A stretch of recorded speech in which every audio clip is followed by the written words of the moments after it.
نبی پاک بے مثل و بے مثال ہے، لا مثل لہ ولا مثال لہ، حضور کی مثل بھی کوئی نہیں اور مثال بھی ہے ہی کوئی نہیں۔ اللہ کریم نے محبوب جیسا دوسرا بنائے کوئی نہیں۔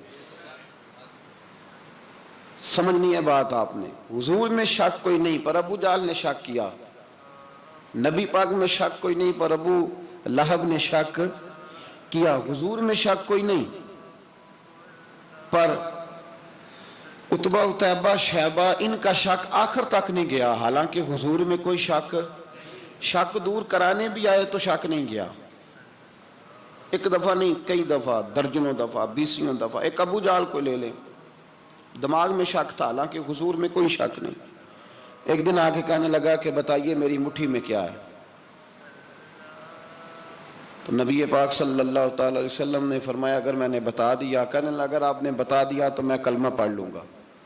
حضور نے فرمایا میں نے بتا دینا ہے پر تو نے کوئی نہیں پڑھنا، میں بتا دینا ہے۔ کہا بتائیے، تو حضور نے فرمایا چل سودا کر لیتے ہیں، اگر جو تیری مٹھی میں ہے وہی بتا دے پھر تیرا کیا خیال ہے؟ تو نبی پاک صلی اللہ تعالی علیہ وسلم نے کہا کیا بھئی ابو جہل کی مٹھی میں؟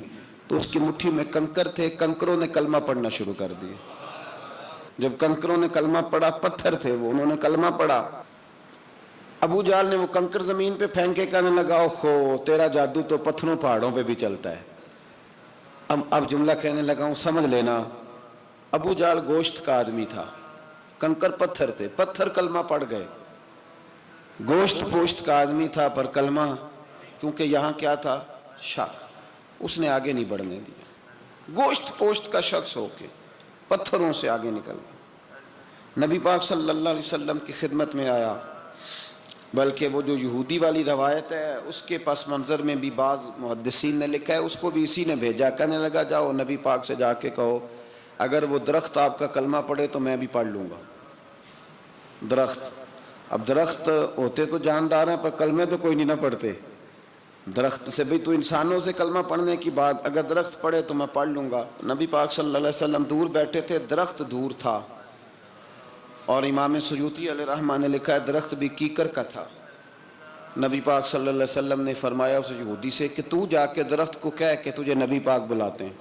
فرمایا میں گیا تو پھر تم نے کہنا جادو کر کے بلایا ہے۔ احتیاط بھی کی، ہر چیز آنکھوں کے سامنے رکھی، تو جا کے کہہ کہ تجھے بلاتے ہیں۔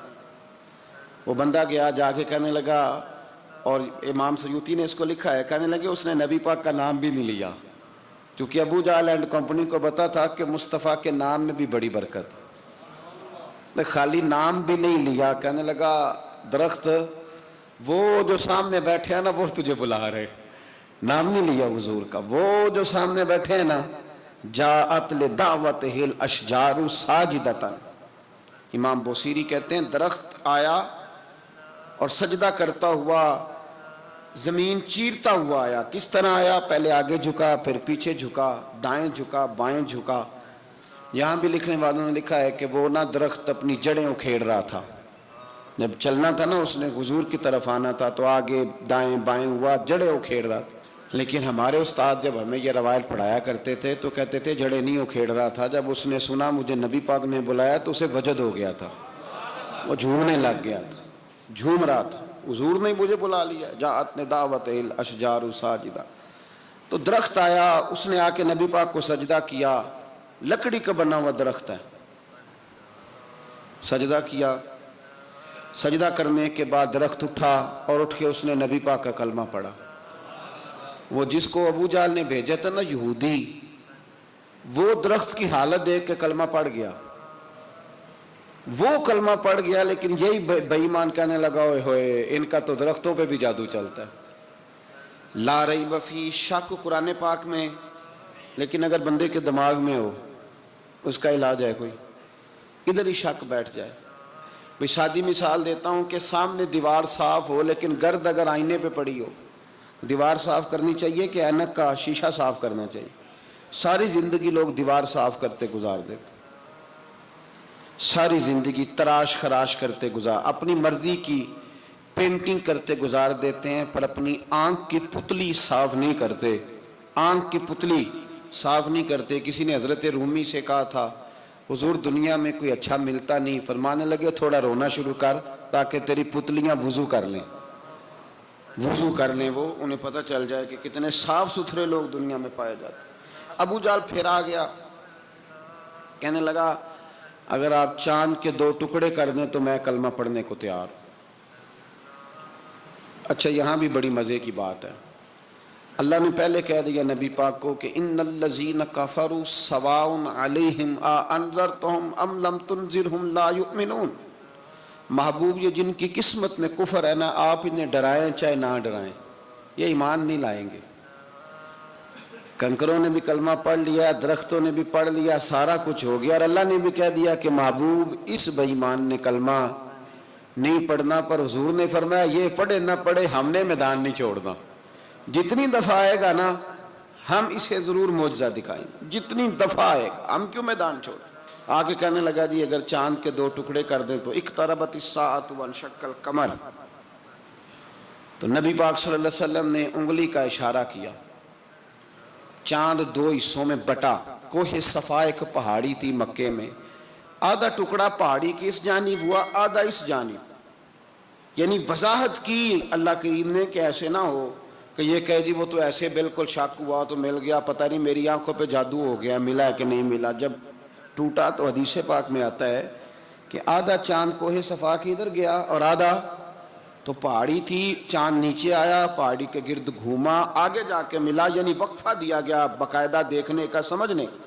پوری دنیا میں جتنے لوگ اس وقت چاند دیکھ رہے تھے، ہندوستان تک روایتوں میں ملتا ہے کہ لوگوں نے گواہی دی کہ ہم نے چاند ٹوٹتے دیکھا ہے۔ زمانہ مان گیا، لوگوں کی چیخیں نکل گئیں، لوگ قدموں میں گر گئے، پر وہ جس کے دماغ میں شک تھا نا وہ نہیں مانا۔ شجر و حجر پہچان گئے پر انسان کی نظروں میں شک ہی رہا۔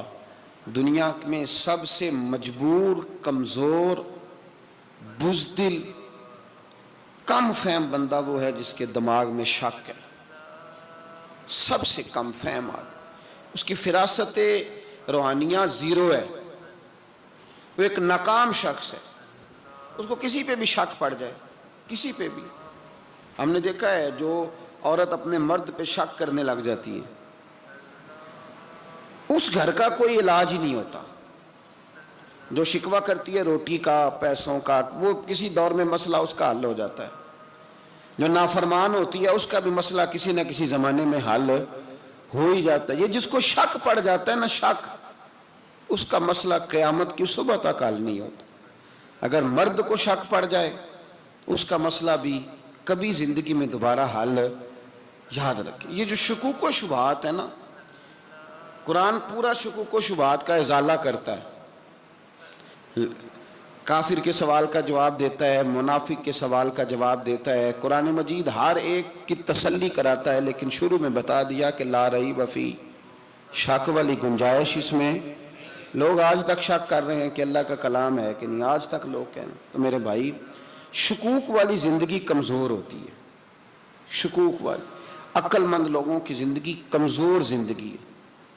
صحابہ کرام عمل والے لوگ تھے، وہ بحثوں میں الجھے رہتے تو عمل نہ کر پاتے۔ ہمارے ہاں نا بحث ہوتی ہے جس مسئلے کا کوئی تعلق ہی نہیں، الجھنوں سے نکل آئیں، عمل کا رستہ، بحث جو ہوتی ہے یہ عمل کا رستہ روکتی ہے۔ عقل مند نہ بنے، فرما بردار بنے۔ میرے بھائی، شکوک و شبہات والی جو لائف ہے، لیکن نا انبیاء کرام علیہ السلام کے بارے میں شکوک و شبہات ہیں، اولیاء عظام کے بارے میں۔ اب ایک نیا شک پیدا ہو گیا ہے کہ فیض ملتا ہے کہ نہیں ملتا۔ ہم نے فلانے ولی کو دیکھا نہیں، ساری زندگی اس کا نام لیا، فیض ملے گا کہ نہیں۔ غوث پاک کو دیکھا نہیں، ساری زندگی قادری کہلایا، فیض ملے گا کہ نہیں۔ خواجہ اجمیر کو دیکھا نہیں، چشتی کہلائے، فیض ملا کہ نہیں۔ صابر پیا کو دیکھا نہیں، صابری کہلائے، فیض ملا کہ نہیں۔ او خدا کے بندے، فیض وہ چیز ہے جو نظر نہیں آتی پر محسوس سب سے زیادہ ہوتی ہے۔ ملے تو حضرت اویس کرنی بھی نہیں تھے نبی پاک سے، وہ بھی نہیں ملے تھے، ملاقات تو ان کی بھی نہیں ہوئی تھی۔ کیا کہو گے؟ ملاقات نہیں ہوئی، لیکن فیوز و برکات کا یہ عالم ہے کہ میرے محبوب نے فرمایا وہ دعا کرے گا تو اللہ میری امت کی بخشش فرمائے گا۔ تو آپ ہمارے صوفیاء میں ایک سلسلہ اویسیہ ہے، سلسلہ اویسیہ میں اکثر ملاقات نہیں ہوتی، اکثر نہیں ملاقات ہوتی بغیر دیکھیں نا، آپ جب کسی کا نام جپتے ہیں، جب کسی کا نام لیتے ہیں، جب اسی کا ذکر کرتے ہیں، جب اسی کے تذکرے میں رہتے ہیں، تو اللہ تبارک و تعالیٰ کے یہ جو کامل لوگ ہوتے ہیں یہ متوجہ ہو جاتے ہیں، ان کی توجہ ہوتی ہے۔ اور خود سرکار نے فرمایا دو آپس میں محبت کرنے والے، ایک مشرق میں ایک مغرب میں، قیامت کے دن اللہ دونوں کو جنت میں اکٹھا فرما دے گا۔ یہ کیا بات ہوئی کہ ہر بات میں شک کرنا کہ جی وہ فلانے سے ملاقات ہی نہیں ہوئی؟ تو کس طرح بھئی، ملاقات ایک الگ چیز کا نام ہے، ملاقات ایک الگ شے کا نام ہے، اور فیوز و برکات ایک اللہ سے ملاقات ہوئی ہے۔ رزق دیتا ہے کہ نہیں؟ زندگی دیتا ہے، ساری چیزیں دیتا ہے، تو ملاقات تو کوئی نہیں کرتا۔ تو اس لیے ہر چیز کو ٹھیک ہے، وہ جو جگہ جس جگہ پہ جو بات ہے اس کو وہاں رہنا چاہیے، لیکن یہ شکوک ہیں، ان سے باہر نکلیں، ان سے باہر آئیں۔ اولیاء اللہ کا جو فیضان ہے، ان کی جو محبت ہے، ان کے جو طریق، حضرت سلیمان بن بشار رحمت اللہ علیہ بزرگ گزرے ہیں، وہ کہتے ہیں میرے پاس، میں بڑا خوبصورت تھا، جوانی میں دین کی تھوڑی سی خدمت کرتا تھا، تو ایک عورت آ گئی، اس عورت نے میرے ساتھ کچھ مجھ سے مانگا، مطالبہ کیا، تو میں نے کہا کوئی بھکارن ہے۔ میں نے جب اس نے نقاب اوڑھا ہوا تھا، جب میں نے اس کی طرف پیسے دینے کے لیے، خیرات دینے کے لیے کوئی چیز بڑھائی، تو اس نے چہرے سے کپڑا ہٹایا، میں نے نظر جھکا لی، کہنے لگی سلیمان میرا رنگ روپ تو دیکھ، میں کتنی خوبصورت ہوں، میں تیری محبت میں گرفتار ہو گئی، خدا را میں اپنے آپ کو تیرے حوالے کرتی ہوں۔ آپ فرماتے ہیں جب اس کے نیت اور ارادے میں اور لفظوں میں نے فطور دیکھا، تو میں استغفر اللہ پڑھتا وہاں سے بھاگ گیا، اتنا دوڑا کہ میں بصرہ سے باہر نکل گیا، شہر سے ہی باہر آ گیا، عورت سے دوڑ رہا ہے، مرد، نوجوان، خوبصورت۔ فرماتے ہیں عشاء کی اذانیں ہو رہی تھی، نماز پڑھ کے میں مسجد میں سو گیا، تو مجھے حضرت یوسف علیہ السلام کا دیدار ہو۔ جناب یوسف کہتے ہیں میں حضور کا غلام اور غلاموں کا غلام اور صدیوں بعد کا غلام، تو جناب یوسف علیہ السلام میری خواب میں آئے اور کہنے لگے اٹھ جوان، میرے سینے سے لگ، یار تو نے تو نبی پاک کا امتی ہو کے وہ کام کیا ہے جو میں نے نبی ہو کے کیا تھا۔ اب کام حضرت یوسف والا کیا تھا نا، تو صدیوں اور سالوں اور مہینوں کا فاصلہ بن سکا، تو وہ آ گئے۔ مسئلہ یہ ہے کہ شکوک و شبہات والی زندگی نقصان دیتی ہے۔ حضرت ہمارے سلسلہ مقدسہ میں ایک سلسلہ علویہ ہے جو اعلیٰ حضرت فاضل بریلوی کو حاصل تھا، شاہ عبدالعزیز صاحب محدث دہلوی رحمۃ اللہ تعالیٰ علیہ نے بڑا لکھا مولا علی کی شان پہ، حضرت علی پہ کلام، ان کا ذکر، ان کے تذکرے اس قدر فنا ہو گئے کہ ہر وقت ذکر علی کرتے۔ فرماتے ہیں مجھے خواب میں حضرت علی کا دیدار ہوا، انہوں نے مجھے بیعت فرمایا اور مجھے اپنے سلسلہ مبارکہ میں اجازت دی۔ تو شاہ صاحب رحمت اللہ علیہ فرمایا کرتے تھے کہ میں نے وہ بہت کم لوگ ہیں جن کو پھر ان میں بیعت فرمایا جاتا ہے، تھوڑے چند لوگ، اور ان کو سلسلہ مبارکہ میں اس میں چند لوگ ہیں۔ اعلیٰ حضرت کے بعد شاہ علیہ رسول ہیں، شاہ علیہ رسول کے بعد شاہ عبدالعزیز محدث دہلوی، وہ ڈائریکٹ مولا علی شیر خدا سے بیعت۔ تو مطلب یہ ہے کہ کام شکوک و شبہات سے نکلیں۔ قرآن نے کہا لا ریب فی، قرآن میں شک البتہ وَإِن كُنتُمْ فِي رَيْبٍ مِّمَّا نَزَّلْنَا عَلَىٰ عَبْدِنَا، بندے کچھ شک کرتے ہیں، اگر انہیں شک ہو تو وہ اس طرح کریں کہ فَأْتُوا بِسُورَةٍ مِّن مِّثْلِهِ، پھر اس کی مثل ایک صورت لے کے آئیں، اور وَادْعُوا شُهَدَاءَكُم مِّن دُونِ اللَّهِ إِن كُنتُمْ صَادِقِينَ، سارے بے شک اپنے حمایتی بلا لیں اگر وہ سچیں۔ شک والی دنیا سے باہر نکل آئیں، حقیقت والی دنیا کو قبول کریں۔ شکوک و شبہات کا ازالہ نہیں ہوتا، شک دوسرے شک کو جنم دیتا ہے، نقص دوسرے نقص کو جنم دیتا ہے، غلطی دوسری غلطی کو جنم دیتی ہے۔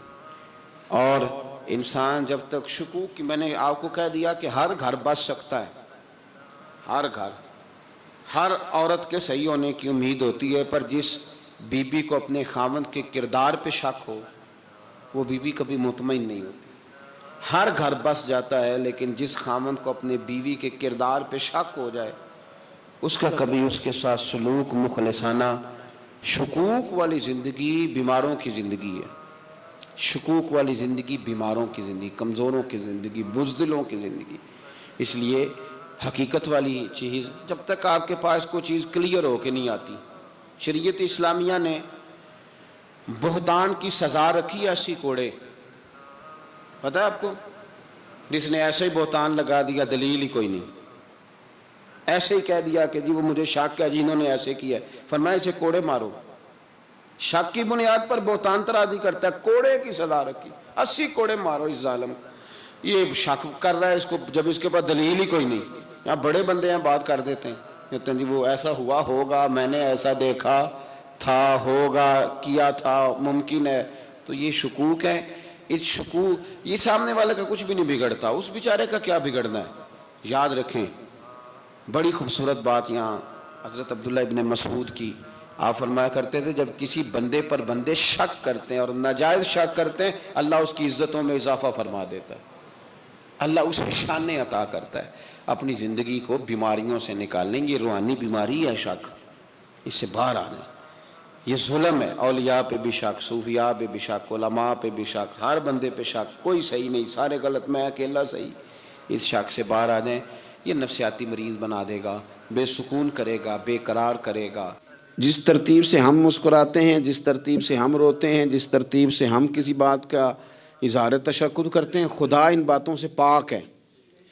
اب بہت ساری حدیثوں میں آیا کہ وہ مسکراتا ہے، تو کیا مطلب ہے مسکرانے کا؟ تو علماء تفسیر نے لکھا ہے مسکرانے کا مطلب یہ ہے کہ وہ بڑا ہی راضی ہوتا ہے اپنے بندے سے، بڑا راضی ہوتا ہے، یہ مطلب ہے۔ ایک تو مسکرانے کا مطلب یہ کہ وہ بڑا راضی ہو گیا، بڑا راضی ہو گیا، وہ مسکرا دیا اپنے بندے پہ۔ اور ایک اس کا معنی خود نبی پاک صلی اللہ تعالی علیہ وسلم نے بیان فرمایا، مسند امام احمد بن حنبل میں حدیث ہے، حضور سید عالم علیہ السلام سے صحابہ نے پوچھا یا رسول اللہ شہید تو بڑے لوگ ہوتے ہیں، شہیدوں میں افضل کون ہے؟ تو اللہ کے حبیب علیہ السلام فرمانے لگے وہ والا بندہ جو ڈٹ گیا تھا کافروں کے مقابلے میں، وہ ہلا نہیں، پوری طرح ڈٹ کے جو لڑا وہ شہداء میں افضل ہے۔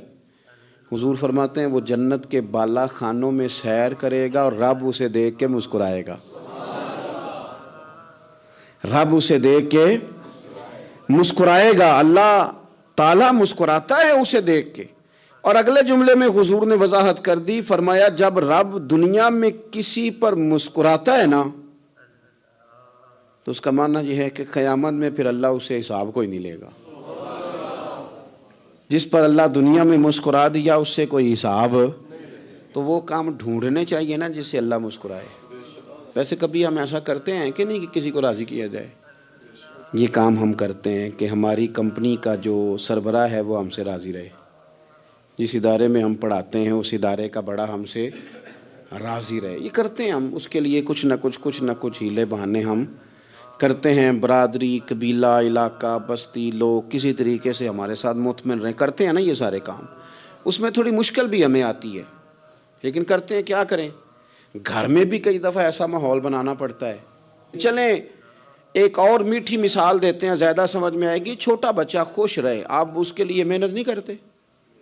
وہ چھوٹا ہے، اس کو خوش کرنا فرض ہے ابا پہ، لیکن وہ کہتا ہے کہ میں نے موٹر سائیکل لینا ہے، چھوٹا ہے چلا ہی نہیں پائے گا، تو ابا پھر اسے راضی کرتا ہے، کہتا ہے بیٹے چھوٹا سائیکل لے لے، چل میں تجھے اڑانے والا جہاز لے دیتا ہوں۔ مقصود کیا ہے کہ اس کو ناراض نہیں کرنا، یہ روئے نہ، اس کا دل نہ ٹوٹے۔ ہو یارو سنو نا میں کیا کہہ رہا ہوں، اگر چھوٹے بچے کے لیے وہ چیزیں ڈھونڈتے ہو، میرے ابا جی نا اپنے نواسے کے لیے کھلونا لے کے آئے تو بچہ بڑا ہی کھیلا، تو ابا جی کہنے لگے لو پیسے پورے ہو گئے میرے، بچے کو پسند بڑا ہے نا، پیسے پورے کر چھڑے نے، دیکھو نا جی کتنا اس کو راضی ہوا ہے۔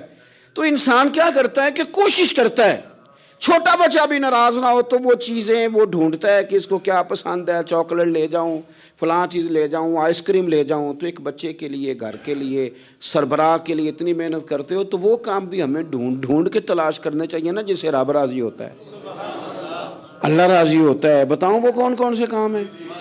نبی کریم صلی اللہ تعالی علیہ وسلم نے ارشاد فرمایا 3 لوگ ہیں جنہیں دیکھ کے رب مسکراتا ہے۔ یا رسول اللہ صلی اللہ علیہ وسلم وہ کون کون سے؟ تو محبوب فرمانے لگے ایک وہ بندہ ساری مخلوق سوئی ہے، آدھی رات ہے، رات کا پچھلا پہر ہے، اس نے اٹھ کے وضو کر لیا، مصلی پہ کھڑا ہو گیا خدا کی یاد میں، فرمایا اسے دیکھ کے رب مسکراتا ہے جو اس کی شان کے لائق ہے، مسکراتا ہے اللہ۔ یہ تو سونے کا ٹائم تھا، یہ تو گہری نیند آنے کا وقت تھا، رات کا پچھلا پہر، رات پوے تے بے درداں نو نیند پیاری آوے، تے درد منداں نو یاد سجن دی ستیاں بھی آن جگاوے، اور ساون کی کالی راتوں میں جب بوندا باندی ہوتی ہے، وہ راتوں کو اٹھ اٹھ روتے ہیں جب خلقت ساری سوتی ہے۔ اللہ مسکراتا ہے۔ اور سننا میرے بھائی، میرے نبی پاک صلی اللہ تعالیٰ علیہ وسلم فرماتے ہیں جب مسلمان نماز کے لیے صفیں بناتے ہیں نا، ترتیب لگ رہی ہوتی ہے، اب اللہ کی بارگاہ میں کھڑے ہوں گے، قیام کریں گے، رکوع کریں گے، سجود کریں گے، فرمایا جب مومن صفیں بناتے ہیں تو رب دیکھ کے مسکراتا ہے، مسکراتا ہے۔ کمال ہو گئے عروج بندگی کا، جب بندے کو دیکھ کے رب مسکرائے۔ خدا بندے سے خود پوچھے بتا تیری رضا کیا ہے، مسکراتا ہے۔ اور میرے نبی پاک علیہ السلام فرماتے ہیں جب مجاہد جہاد کے لیے صفیں سیدھی کرتے ہیں، آج تو یہ رب کے نام پہ مرنے ہی آ گئے، یہ صفوں میں کھڑے ہوں گے، ترتیب سے لڑیں گے، ترتیب سے گلا کاٹیں گے کافروں کا یا شہادت لیں گے۔ فرمایا جب جہاد کے لوگ صفیں بناتے ہیں تو رب انہیں دیکھ کے مسکراتا ہے۔ کتنے نصیبوں والا وہ بندہ ہے جسے دیکھ کے مسکرا دیا۔ او یار، کبھی تیرا بیٹا تیرے سامنے مسکرائے نا چھوٹا تو تیرا دل باغ باغ ہو جاتا ہے۔ تیری ماں بیمار کسی ایک دن صحیح طرح ہنس پڑے تو طبیعت خوش ہو جاتی۔ مجھے بتاؤ نا جس کا رب بھی اسے دیکھ کے ہنس پڑے، جو اس کی شان کے لائق ہے، کیا اس بندے کے نصیبیں ہیں، کیا اس کے مقدر ہیں۔ آپ اس مقام پر اپنے آپ کو لائیں۔ اب دیکھیں نا، یہ حدیث آپ نے سن لی، اب ہم نے نا اس طرح صفحے نہیں بنانے جس طرح ساری دنیا، اب ذرا صفحے بھی شوق سے بنائیں گے، اب ذرا تھوڑا سا شوق پیدا کریں گے۔ بھئی یہ تو میں وہ کام کرنے لگا ہوں جسے دیکھ کے رب مسکراتا ہے۔ نبی پاک صلی اللہ علیہ وسلم نے فرمایا جب کوئی بندہ توبہ کرتا ہے نا، ہم توبہ کا رٹا لگاتے ہیں، یا اللہ میری توبہ، یا اللہ۔ اور توبہ کا تو مطلب یہ ہے کہ پچھلے گناہوں سے پکی توبہ، آج کے بعد یہ غلطی نہ کرنے کا پکا وعدہ۔ تو نے ساری شب برات رو کے گزاری ہے، بتا سویرے جھوٹ جوڑنے کا ارادہ ہے تیرا؟ آج کے بعد رشوت تو نہیں نہ لے گا، ملاوٹ تو نہیں نہ کرے گا، یہ توبہ ہے۔ اور اگر سارے کام اسی طرح کرنے تو پھر یہ توبہ کا رٹا ہے، جتنا مرضی لگاؤ۔ حضرت علی بن ربیعہ رضی اللہ تعالیٰ عنہ فرماتے ہیں میں مولا علی کے ساتھ تھا، مقام حرہ کی طرف جا رہے تھے، حضرت علی نے ہاتھ اٹھا کے دعا مانگی ہماری تعلیم کے لیے، ورنہ حضرت علی ہم صحابہ کو محفوظ عن الخطا تو مانتے ہیں نا۔ ہاتھ اٹھا کے کہا اے اللہ ہمارے گناہ بخش دے، تیرے علاوہ کوئی معاف کرنے والا نہیں۔ اور پھر حضرت علی آسمان کی طرف دیکھا اور دیکھ کے نا حضرت علی بن ربیعہ کو تو مسکرائے۔ حضرت علی بن ربیعہ کہنے لگے حضور مسکرائے کیوں ہو؟ فرمانے لگے ایک دن میں حضور کے ساتھ اسی طرح آیا تھا، اسی طرح حضور نے دعا فرمائی تھی ہماری تعلیم کے لیے، اور پھر حضور مجھے دیکھ کے مسکرائے تھے اور فرمایا جب کوئی بندہ رب کی بارگاہ میں اس طرح استغفار کرتا ہے تو رب مسکراتا ہے، اور مسکرا کے فرماتا دیکھ لو میرے بندوں کو پتا ہے کہ میرے علاوہ معاف کرنے والا کوئی نہیں، انہیں پتا ہے، تم اس کی بارگاہ میں رجوع تو لاؤ، آؤ تو صحیح دو آنسو لے کر۔ اقبال کہتے ہیں کہ موتی سمجھ کے شان کریمی نے چن لیا، قطرے دو گرے میرے ار کے انفعال کے، دو میں نے آنسو بہائے تھے تو اس کے کرم نے تو موتی سمجھ کے چن لیے۔ سنو نا حضور اس استغفار کو اللہ کو، یار رات کو توبہ کر کے سونا چاہیے ہمیں۔ کچھ غلطیاں ہم کرنا نہیں چاہتے پر ہم سے ہو جاتی ہیں، کچھ دل ہم توڑنا نہیں چاہتے پر وہ ٹوٹ جاتے ہیں، ہماری مجبوری ہوتی ہے ٹوٹ جاتے ہیں۔ رات کو اس کی بارگاہ میں ہاتھ باندھ کے کشکول طلب دراز کر کے خوب استغفار پڑھنا چاہیے کہ مالک بندے ہیں نا کیا کریں، نفس کا ساتھ ہے، دنیا کا ساتھ ہے، خواہشات نفسانیہ، مالک معاف کر دے۔ درد سے توبہ، رسم نہ ہو، کہانی نہ ہو، لفظ نہ ہو، جملے نہ ہوں، اور جناب ایسے لوگوں کے بیچ بڑے ہاتھ باندھ کے اور بڑا کوئی ضرورت نہیں، آپ اکیلے اپنی چارپائی پہ بستر کے اندر منہ دے کے بھی درد سے کہیں گے نا معاف کر دے تو وہ تو مہربانی بڑا ہے۔ میرے نبی پاک صلی اللہ علیہ وسلم مثال دیتے ہیں، فرمایا ایک آدمی صحرا میں جا رہا، صحابہ سے حضور خطاب کر رہے ہیں، فرمایا ایک آدمی صحرا میں جا رہا تھا، اس نے اپنی اونٹنی پہ کھانا پانی پیسے ہر چیز رکھی ہوئی تھی، صحرا تھا بہت بڑا، درمیان صحرا کے گیا تو تھوڑا سا سستانے کے لیے آرام کرنے کے لیے اونٹنی سے نیچے اترا، اب اس نے اونٹنی کی لگام اونٹنی کی نکیل اپنے سرہانے کے نیچے رکھی، ہاتھ کے ساتھ پکڑی اور سو گیا۔ تھوڑی ہی دیر کے بعد جب اس کی آنکھ کھلی تو دیکھا اونٹنی غائب ہے۔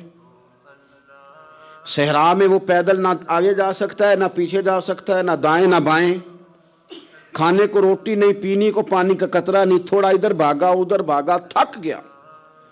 کریم محبوب فرماتے ہیں وہ پوری طرح نڈھال ہو گیا اور مایوس ہو گیا، معاذ اللہ، مایوس ہو کے دوبارہ اسی جگہ آ کے لیٹ گیا جہاں پہلے لیٹا تھا، انتظار کرنے لگا کہ اب موت ہی آئے گی، آخری وقت ہے، اب نہ میں پیدل یہ صحرا کراس کر سکتا ہوں، نہ پیچھے جا سکتا ہوں، نہ کھانا ہے نہ پانی ہے، سوائے موت کے کوئی سہارا نہیں۔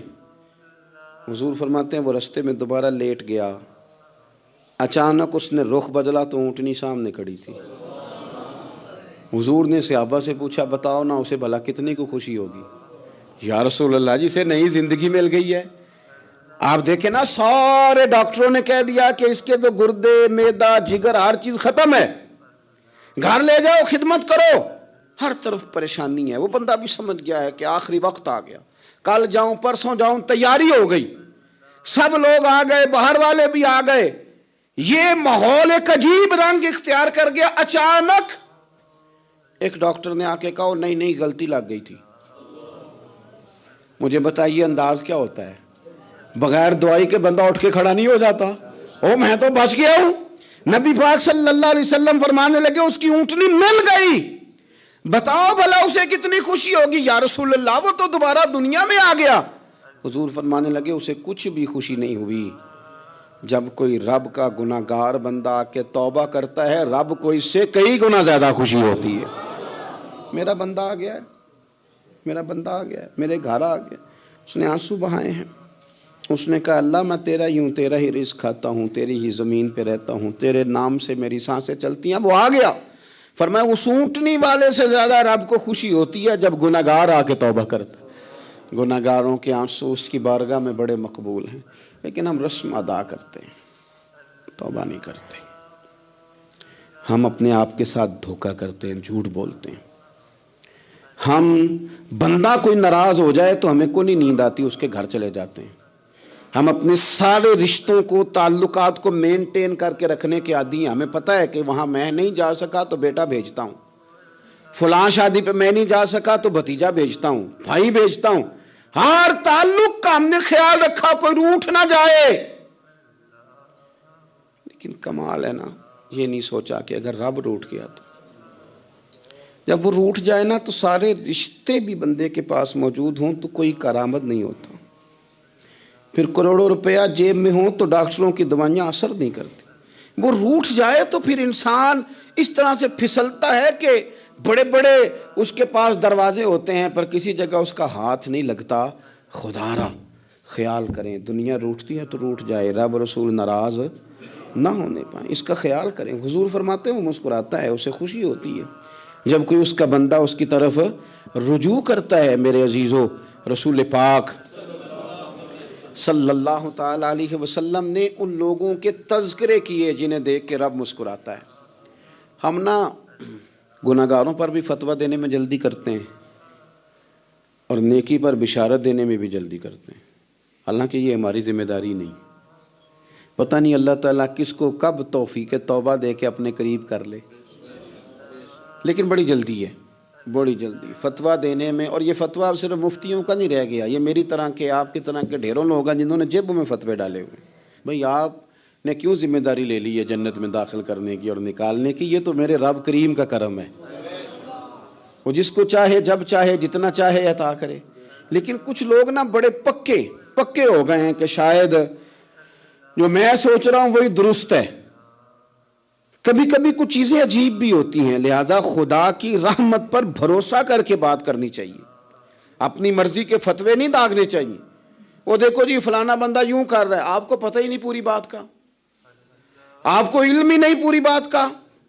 حضرت بہاءاللہ نقشبند بخاری رحمۃ اللہ علیہ فرماتے ہیں میں حج کرنے گیا تو وہاں میں نے ایک آدمی کو کروڑوں کا کاروبار کرتے دیکھا تو میرے دل میں خیال ہے یہاں بھی اللہ اللہ کرنی چاہیے تھی، دنیا داری کر رہا ہے۔ لیکن فرماتے ہیں حج سے فارغ ہوئے تو میں نے دیکھا وہی بندہ سارا کچھ رب کی بارگاہ میں خیرات کر رہا ہے، اور سینکڑوں غریب حاجی ہیں جن کو پورے خرچے دے رہا ہے۔ تو میں نے وہیں اپنی سوچ سے توبہ کی کہ میں کہاں تھا، بڑی جلدی کھڑے نہ ہو جائیں۔ حضرت حسن بصری رحمۃ اللہ تعالیٰ علیہ ارشاد فرماتے ہیں کہ میں دریا کے کنارے گیا تو وہاں میں نے ایک شخص کو دیکھا، وہ اپنی ایک خاتون کی گود میں سر رکھ کے بیٹھا اور قریب ایک بوتل بھی پڑی ہے۔ میرے دل میں معاذ اللہ خیال آیا کہ دیکھو کس انداز میں ایک عورت کے ساتھ یہ ہے، اور پاس بوتل بھی پڑی ہے، جانے شراب ہے۔ کہتے میں سوچ ہی رہا تھا کہ اچانک ایک کشتی آ رہی تھی دریا میں، وہ ہچکو لے کھائے، کشتی میں 4-5 لوگ تھے، وہ دریا میں ڈوبنے لگے۔ وہ آدمی تیزی سے اٹھا، دریا میں چھلانگ لگائی، پہلے ایک کو نکالا، پھر دوسرا نکالا، پھر تیسرا نکالا، ایک بندہ رہ گیا۔ کہنے لگا حضور مجھے تو آپ نے گناہگار سمجھا ہے، میں تو بڑے غلط انداز میں یہاں بیٹھا ہوں، آپ نے جو سوچا، چلیں یہ چوتھا بندہ آپ نکالنا ہے، کرے نا یہ کام، کرے نا یہ کام۔ بڑے بھولے بھالے، بڑے اللہ والے، ریاض آپ کو بس ہم ہی جانتے ہیں، اتنی جلدی فتویٰ۔ حضرت حسن بصری فرماتے ہیں میں پشیمان ہوا، میں نے کہا مجھے تیرنا نہیں آتا، تو دیر نہ کر، چوتھا ڈوب نہ جائے۔ کرتے اس نے چھلانگ لگائی، چوتھا بھی نکال لایا، اور کہنے لگا حضرت آپ نے جلدی کی سوچنے میں، یہ بی بی میری ماں ہے اور یہ سرکے کی بوتل ہے۔ ہم ماں بیٹے کا یہ مشغلہ ہے کہ یہ وہ جگہ ہے جہاں آ کے لوگ مسافر اترتے ہیں، اور یہاں سے کسی کا گھر 100 میل ہے، کسی کا 200 میل ہے۔ ہم صبح سرکہ، کھجوریں، روٹیاں لے کے یہاں آتے ہیں، مسافروں کی نوکری کرتے ہیں، کوئی پریشان ہو تو مدد کرتے ہیں۔ حضرت خواجہ حسن بصری فرماتے ہیں میں نے معافی مانگی، ان سے بھی مانگی، رب سے بھی مانگی۔ انہوں نے مانگ لی نا، بزرگ تھے، پر ہم کو نہیں تیار مانگنے کو۔ ہم ہر وقت بدگمانیاں، وہ فلانا فلانے جرم کرتا تھا، میں اسے اب کیسے نیک مان لوں؟ بھئی اب وہ نمازی ہے، خدا کے گھر آتا جاتا ہے، اب اللہ کی بارگاہ میں حاضر ہوتا ہے، جب رب نے معاف کر دیا تو بھی سوچ بدل جا۔ سنیں حضور کیا فرماتے ہیں۔ نبی پاک صاحب العلاق صلی اللہ تعالی علیہ وسلم فرماتے ہیں، مسند امام احمد بن حنبل دیکھیے، فرمایا رب اس وقت بڑا ہی مسکرائے گا جب قاتل بھی جنت میں جائے گا، مقتول بھی جنت میں جائے گا۔ یا رسول اللہ مقتول تو گیا، یہ قاتل کیسے چلا گیا؟ حضور فرماتے ہیں جائے گا، اور جائے گا اور رب مسکرائے گا، جو اس کی شان کے لائق ہے۔ یا رسول اللہ کس طرح؟ تو نبی پاک صلی اللہ علیہ وسلم فرمانے لگے اس نے ایک مومن کو قتل کیا تھا، وہ شہید ہو کے جنت میں چلا گیا، اب اللہ نے بعد میں اسے توبہ کی توفیق دے دی۔ پہلے اس نے کلمہ پڑھا، پھر یہ میدان میں اترا، کافروں سے لڑا، یہ شہید ہوا، رب نے اسے بھی جنت دے دی۔ قاتل بھی جنت میں، مقتول بھی جنت میں، اور بات اتنی انوکھی ہے کہ رب دیکھ کے مسکرا رہا ہے، جو اس کی شان کے لائق ہے۔ ہم جلدی میں ہیں، ہم انتظار نہیں کر رہے کہ شاید توبہ کر جائے، ہم انتظار نہیں کر رہے، لیکن میرے عزیز اتنی جلدی نہ کریں۔ سوچوں کا صاف ہونا، ذہنوں کا پاک ہونا، اور لوگوں کے بارے میں گمان کا اچھا ہونا۔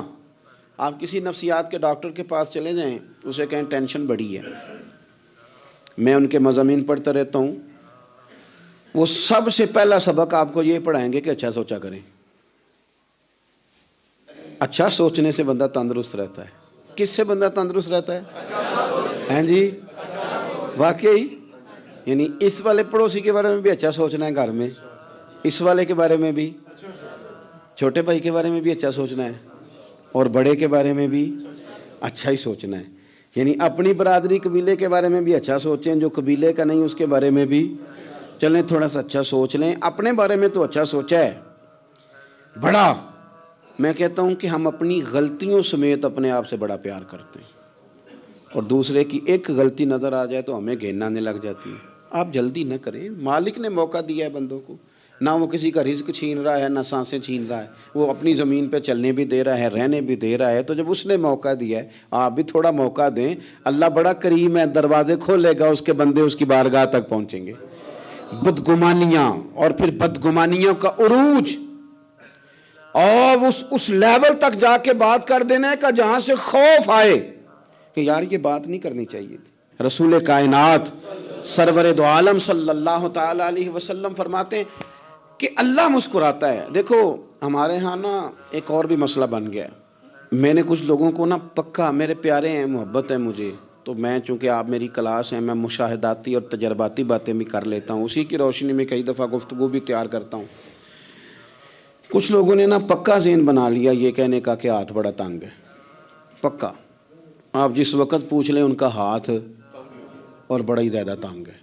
آپ یقین کریں بہن کا جو خامند ہے وہ کہہ رہا ہے جا حصہ لے کے آ, تیرے بھائیوں کی کمائی تو نہیں تیرے ابا کی ہے, لے کے آ.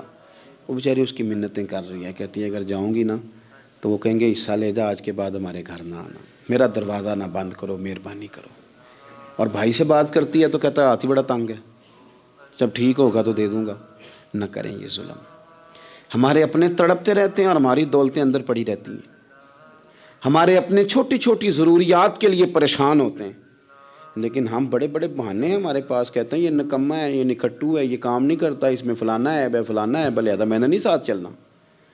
اظہار جب آپ کے اندر پیدا ہوتا ہے نا, اظہار جب کسی کے لیے آپ حساس ہوتے ہیں تو آپ کو بھی سرور حاصل ہوتا ہے.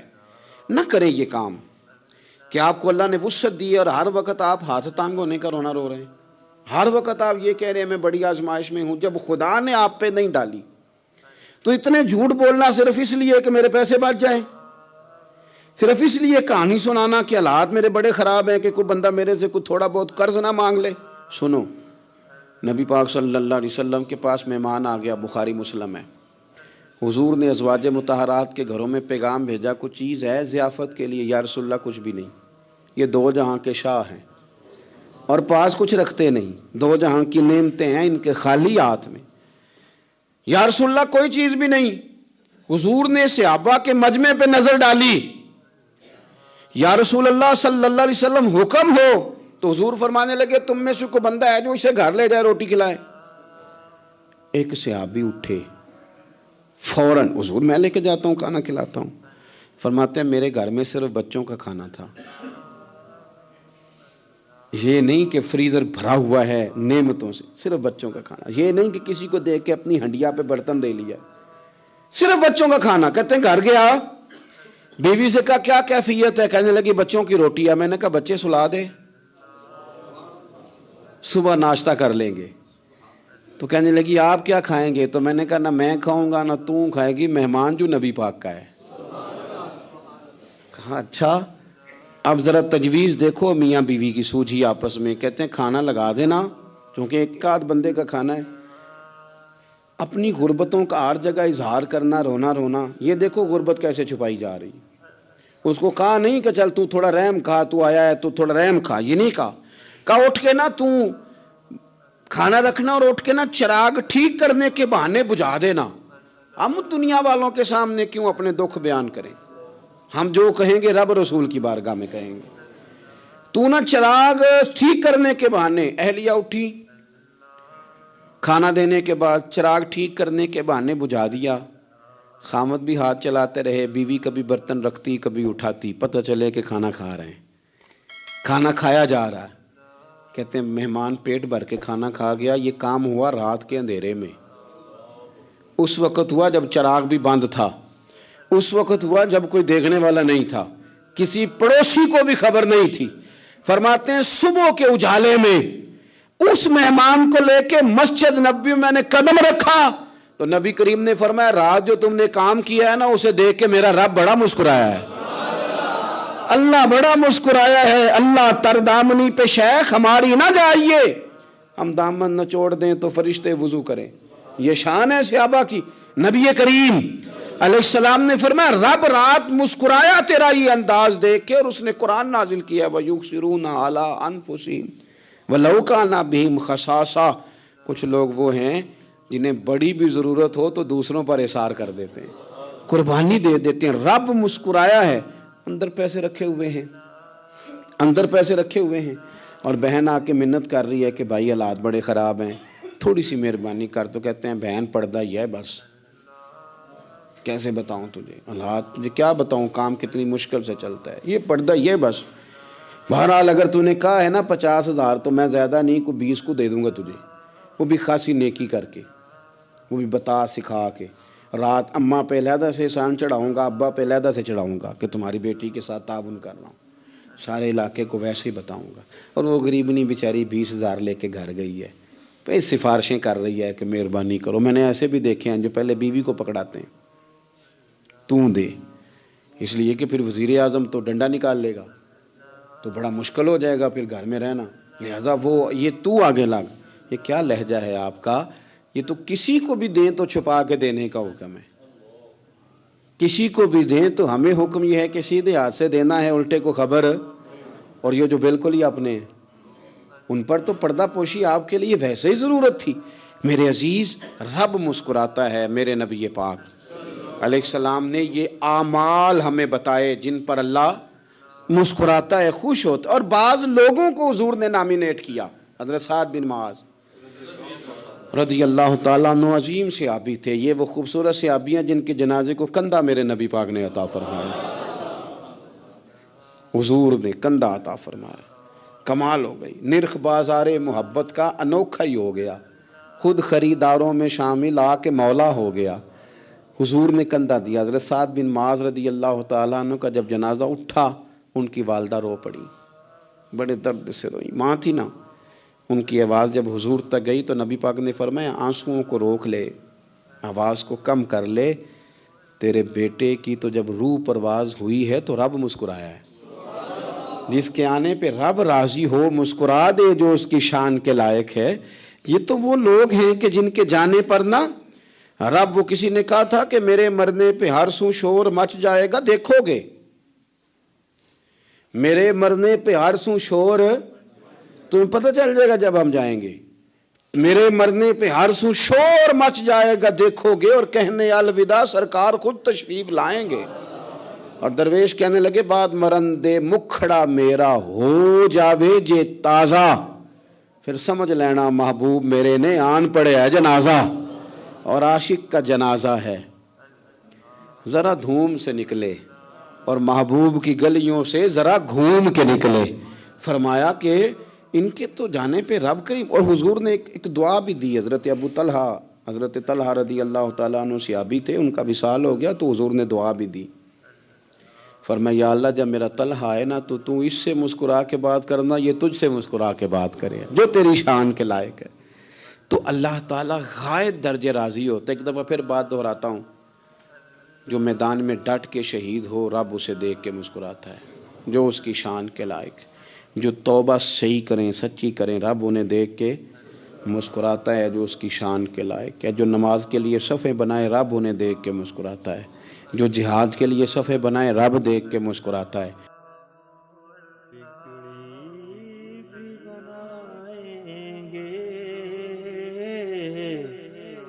جلوے بھی دکھائیں گے، بگڑی بھی بنائیں گے، جلوے بھی دکھائیں گے، گھبراؤ نہ دیوانو، سرکار بلائیں گے، گھبراؤ نہ دیوانو، سرکار بلائیں گے۔ ہم مسجد نبوی کے دیکھیں گے میناروں کو، اور گنبد خضرا کے پرنور نظاروں کو، ہم جا کے مدینہ پھر واپس نہیں آئیں گے، مل جائے گی تعبیر ایک روز تو خوابوں کی، گر جائے گی دیوار سب دیکھ نہ راہوں کی، ہم روزہ اقدس پر آنسو جو بہائیں گے، دل عشق نبی میں تم کچھ اور تڑپنے دو، اس دید کی آتش کو کچھ اور بھڑکنے دو، بگڑی بھی بنائیں گے،